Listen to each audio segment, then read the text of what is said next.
Hello, friends. Hello, friends. A tradition unlike any other. Oh, my goodness. In your life, have you seen anything like that? There it is! Adam Scott, a life changer. Mashed potato! Here it comes. A quick note from our good friends at Cobra about their innovative new family of LTDX drivers, fairways, and hybrids. The LTDX woods feature power core technology, which lowers spin and delivers powerful ball speed upon impact. To ensure the new LTDX line is able to optimize performance for all types of players, it's available in 3 distinct models. The LTDX LS is a low spin model designed for skilled players with faster swing speeds. The LTDX Max combines maximum stability and maximum draw bias. Thank you very much. And the LTDX is the perfect blend of both, creating the best combination of low spin and maximum forgiveness. For more information about the LTDX line, visit www.cobragolf.com.au or try one for yourself at your nearest golf shop. Welcome back to the 19th Tee podcast. Drudes with you for tonight's episode. Looking forward to this one with Simon Zybek. He's the boss of Blitz Golf, a wonderful format of the game that we are massive supporters of here at the 19th Tee. Their season kicks off this weekend up at Oxley in Brisbane. Free tickets to that event if you'd like to head along. You can head to the Blitz Golf website. Simon's going to join us to break down the season, talk a little bit about what's been happening in the off-season. There's plenty of exciting stuff that's happening in the Blitz Golf world as well. So we'll get all the lowdown from Simon Zybek in just a moment. Before we do get there, though, it is, of course, Vic PGA Championship week. After a couple of weeks off from the WA Open over here, it's now time to head into the Victorian swing of things, and we've got the Vic PGA, as I mentioned, $250K up for grabs. Blake Windred, the defending champion, and a really strong field assembled. Of course, names like Zach Murray, Dane Lawson, and Dave Micheluzzi, winners on the tour so far this season. Braden Becker, Jack Thompson, the defending champ, Blake Windred, Andrew Martin, Chris Wood, Josh Armstrong, Brett Rankin. There's plenty of really good names in there. Of course, a name that we are excited to see in amongst things as well that we haven't seen on an Australian list for a little while is our good friend Justin Warren. Was back from the US, and we'll be catching up with him next week as well to recap maybe a win at the Vic PGA, but certainly we'll be catching up to see how things pan out for him and also how it's been the last sort of 6 or 7 months over in the US.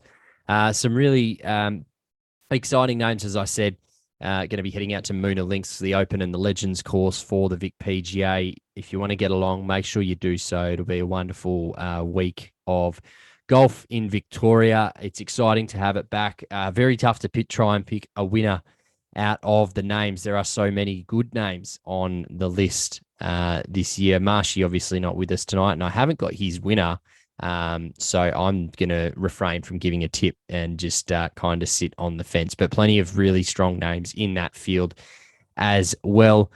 Plenty of other golf news happening just very quickly that I'd like to mention. And I'll start over in Europe. The final stage of the DP World Tour qualifying school is rapidly approaching, and we've got 4 Aussies who have advanced across the second stage venues in Spain. So Hayden Hopewell, a special shout out to him. He finished in a tie for 4th at the Desert Springs Golf Club.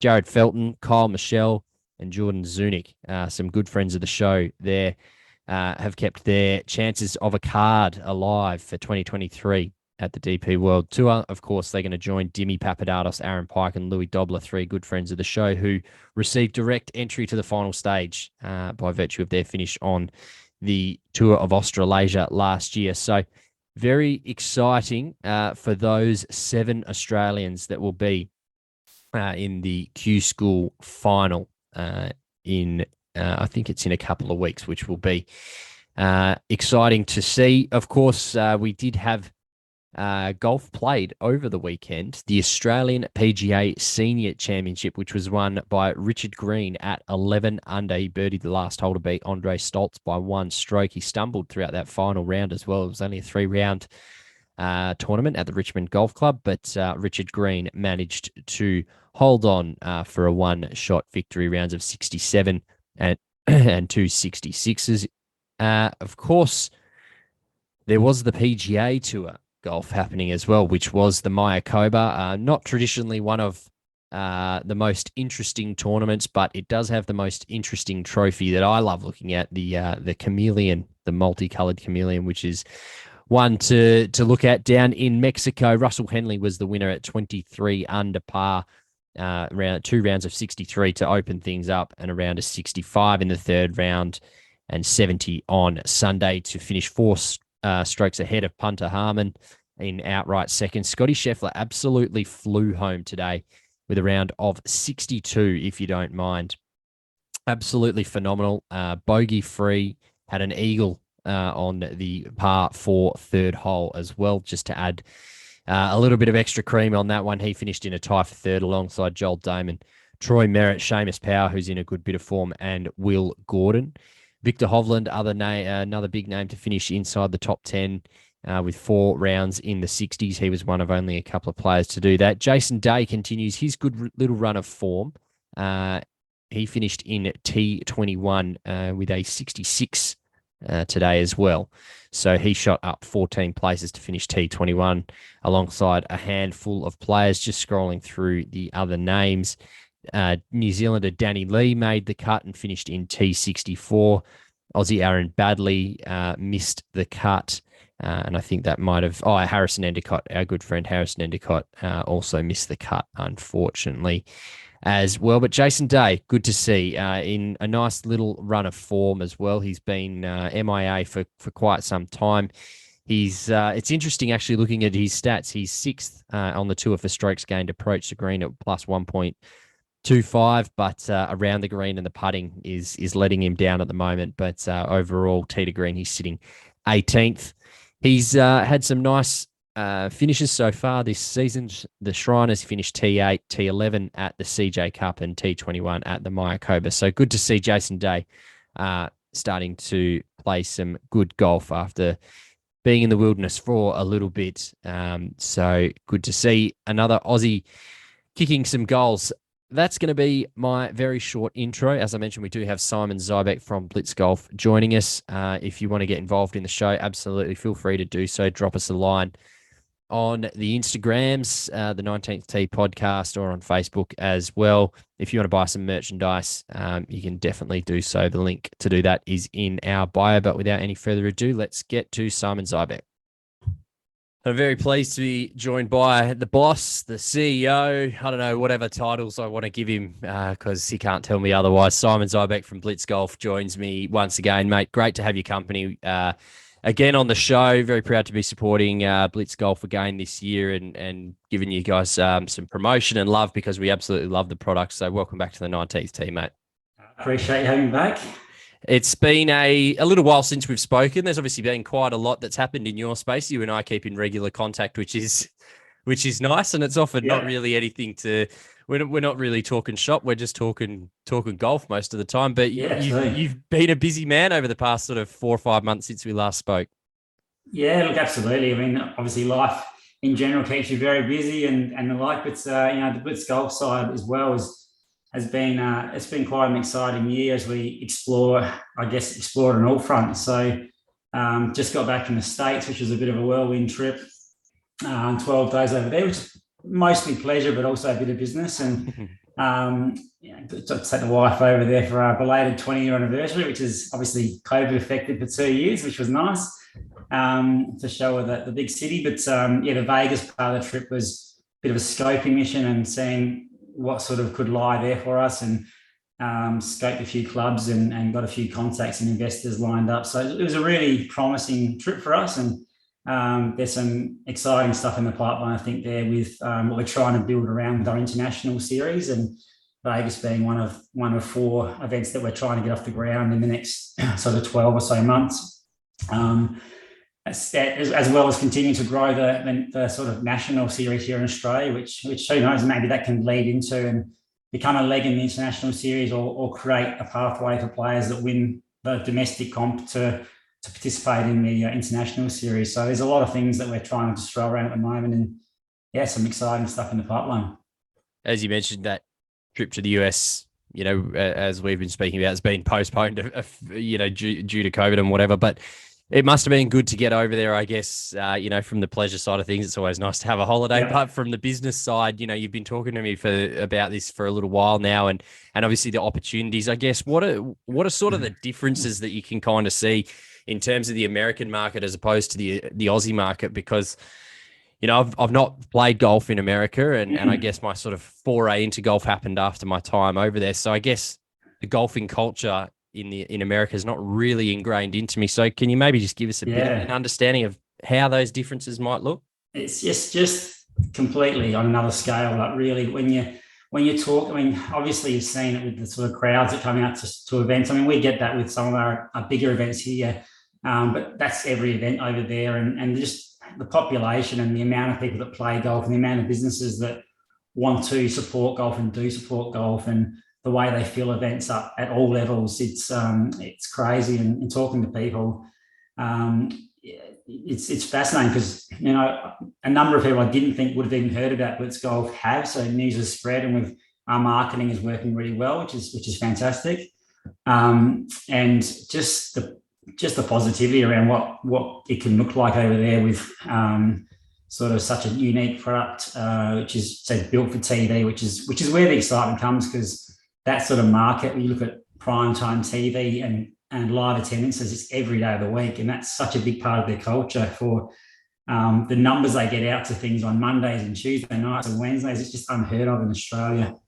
So you're just dealing with such a big market. And even on the money side, like there's just, you throw numbers at sponsors maybe in Australia that you're not getting that much traction, but it's such a small amount for some of the bigger companies over there. And that's just the scale sort of side of things, which is, I think, where the opportunities lie. But at the same time, we're very, very bullish on retaining a cool series in Australia, which becomes a pathway into an international series, and continuing to sort of grow it on both fronts is our vision, and sort of part of our sort of 5-year plan, I guess, we put in place when we started in 2018. And so we're probably only halfway through that 5-year plan if you consider that COVID sort of washed us out for about 18 months, or, certainly took the momentum away from us a little bit anyway.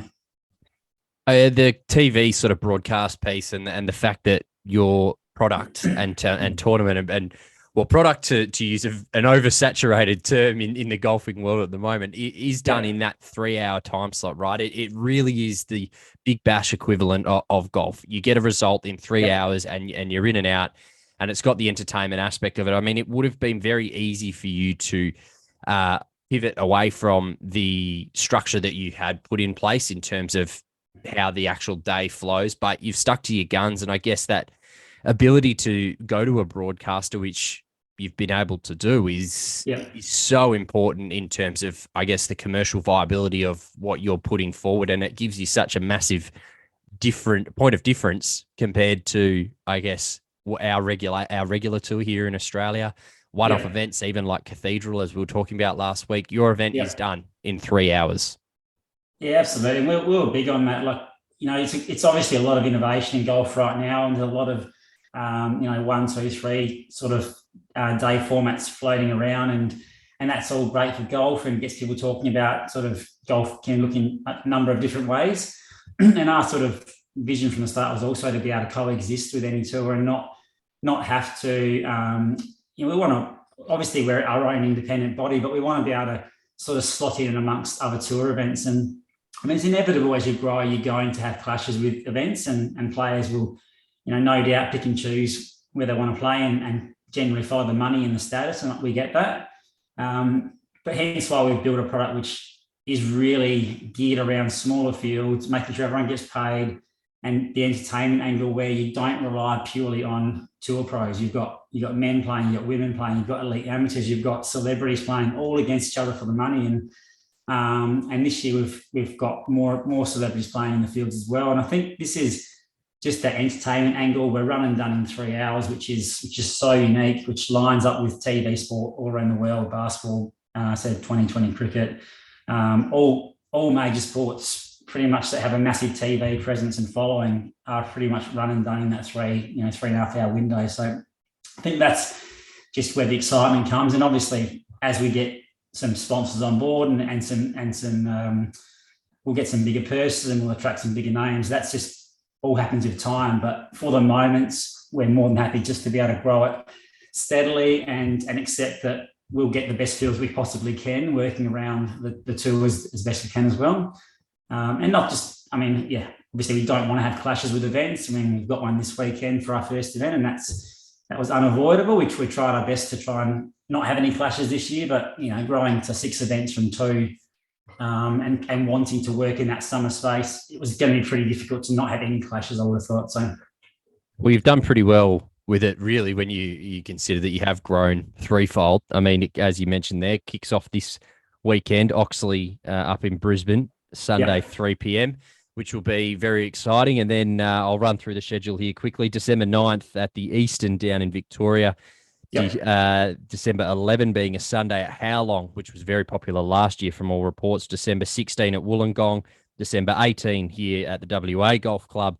And then the final in Adelaide at North Adelaide on January 6. Double headers in there as well, which is really exciting. You're going to be a busy man flying around the country running all these things, Simon. But this is going to be it's a really exciting schedule, and I think it you've found a really niche spot in that sort of summer break in the Aussie Tour anyway, to get a whole heap of the Aussie pros flying around the country playing Blitz Golf. Oh, look, I think we've tried to condense it a bit more next year. Even we'll have those 6 events wrapped up in 3 or 4 week window max. This year it's 6 weeks, but we were really big on wanting to get at least 5 different states this year, which we've done. Maybe double headers within states next year, and sort of 4 states, 2 double headers, 4 double headers potentially. But there's a lot of excitement building for what we're going to try to do next year, as well as international, to grow that national series. And the travel part will be interesting. I've got, I think, four events in 9 days there, from the 9th to the 18th, and driving to Melbourne, then up to Howlong, and over to Wollongong, and then flying to Perth, and someone's driving my car back to Adelaide for me. So it's going to be a fun little stretch of events. And obviously with the purses this year, it was important that we got events to every state, so that players who wanted to play an event could, to try and qualify for the Adelaide final, because you got the top 8 in the points race will be joined by 8 previous event winners who have gotten exemptions if they take it up. And then the remaining 8 spots in that 24 player field get actually filled by sponsor and fan invites. So we're going back to the social media vote to fill a few spots, which was popular last year. And then there'll be half a dozen spots filled by sponsor selection. So I guess depending on who enters the registers to play, we'll sort of work through that list with the sponsors and see who they want to invite along. So it's an exciting way of picking a field as well. There's plenty of love from the players out there. We're very fortunate to keep in contact with a number of different players, and plenty of guys have said, it's at the perfect time, so that they are really keen to travel, perhaps where in years gone by they may not have been as keen to, say, come to Perth if they weren't already here for another event. So I guess the players are also embracing it, and the fact that I think the events are on Fridays and Sundays is probably the biggest part that maybe is being a little bit underlooked, because in years gone by we've had midweek events, etc. And they've been fantastic. But a Friday arvo, it's easy to get a knockoff on a Friday arvo, and of course a Sunday as well. So the clubs are supporting. We're very thankful that they give up their club for a day as well. But the Friday Sunday schedule is going to be massive, and in terms of crowd attendance, I guess, isn't it? Yeah, well, we were so excited about getting the first ever Twilight professional golf event off the ground. We've got 4 of our 6 events are Twilight events this year. So because we're wrapped up in 3 hours, we can start our events, 4:30, and work through the dinner break and into the night. And that's, it's like you said, it's after work, it's school holidays. We're ticking all those boxes. But, the easy decision to not have any clashes would be, we'll just run our events Monday, Tuesday, Wednesday. But it's just really not when the fans will be able to come out. And it's just built for entertainment. It's built for live attendance as spectators, and it would be a real shame to dilute those attendances because we're scared of a clash. We just put the events on and we'll get the best fields possible. And said the fans will be more than entertained just because the format's so exciting and what we put around our events. And we want to have the best players playing possible. It's without question. But as I said, we're building a product which doesn't rely on players alone to make it a success. It's really important that that we have a product which stacks up regardless of who plays.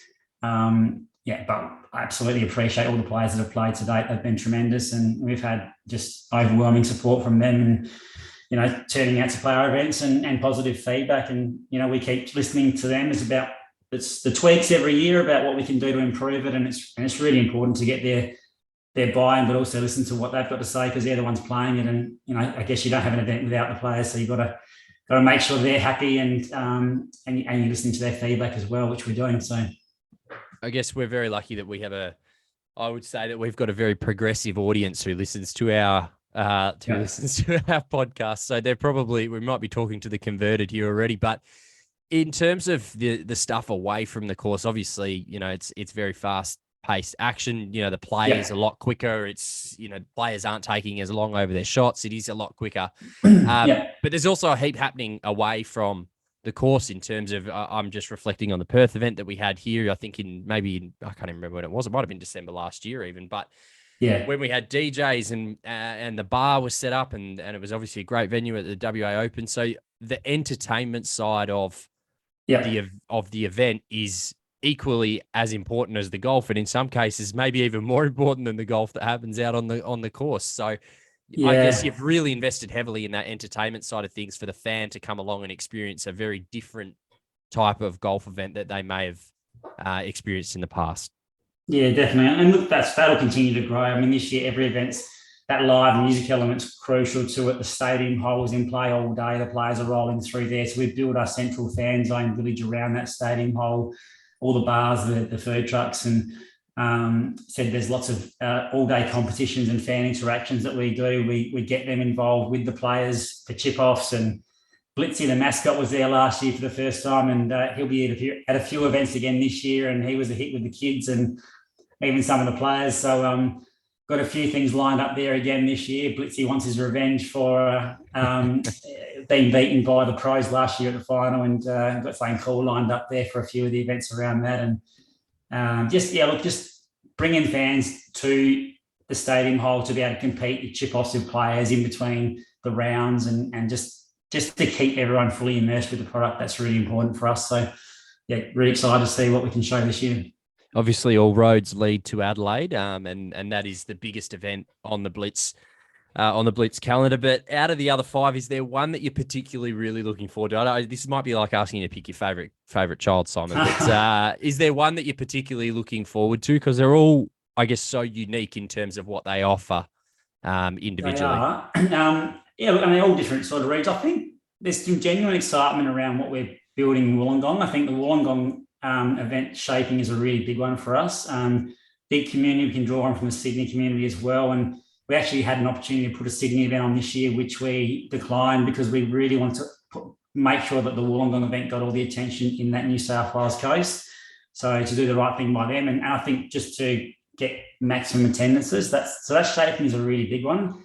And I'm really excited for, all the events, of course, but because we had the WA one last year on a less than ideal day, it was in between the two PGA events, which was really the only gap in the schedule we could do. And we're grateful to be able to have gotten it over there. But for what we've got this year, close to Christmas, and the way we're sort of building into this year with the series, I think going to a Sunday event there, really expecting some big things out there and a huge crowd. So really excited to see what we can bring to the WA event as well. But it all kicks off this Sunday in Queensland, and I think we'll get off to a great start there. And we've got a couple of new events there with that one in Yarra Valley, and obviously the Howland event is into its second year, and the community up down there was amazing, and we expect the same again this year. So it's growing nicely, and can't wait to get into it. As you mentioned, it does kick off this weekend up at Oxley in Brizzy. You look forward, I'm sure you're looking forward to getting up there. I'm looking forward to tuning in via the app. If people want to get their tickets, they can do so at blitzgolf.net/tickets. They can follow Blitz Golf on all the good social media channels. You do a wonderful job of keeping everyone up to date. The app is where you can get all the scores. It's probably one of the best golf apps going around at the moment. That's not a dig at our PGA, but it's updated far more regularly than what they've got it at the moment. So, mate, this is going to be an exciting season. I think it's a really, we've spoken about it many times on the show. it's a really important summer for Australian golf in terms of coming out of the back of COVID. The game is booming at the grassroots level, and someone needs to grab it by the horns. And you're certainly doing that. The PGA is doing it as well. And it's great to just see the ecosystem continue to grow. And we're really looking forward to seeing Blitz get underway, obviously on Sunday, and then flow through. And I'm looking forward to getting out there on the 18th of December as well, out at the WA Golf. Get you back to the MC again, I think. I had a wonderful day out there last year, which was excellent, and no surprise to see Hayden Barron win it on his home course as well. So hopefully he's back to defend it this year, so that'll be nice. So. Yeah, well, I've heard a couple of players might be making the trek across as well, so he might have a bit of stiff competition. But mate, wish you the best of luck for the upcoming season. Thanks for joining us. We really appreciate it, and we look forward to just keeping a track of everything Blitz, because it is a really exciting format. It's innovative, it's different, and that's what we love about it. So thanks for jumping on and chatting to us, mate. Awesome. Appreciate your support. Thank you.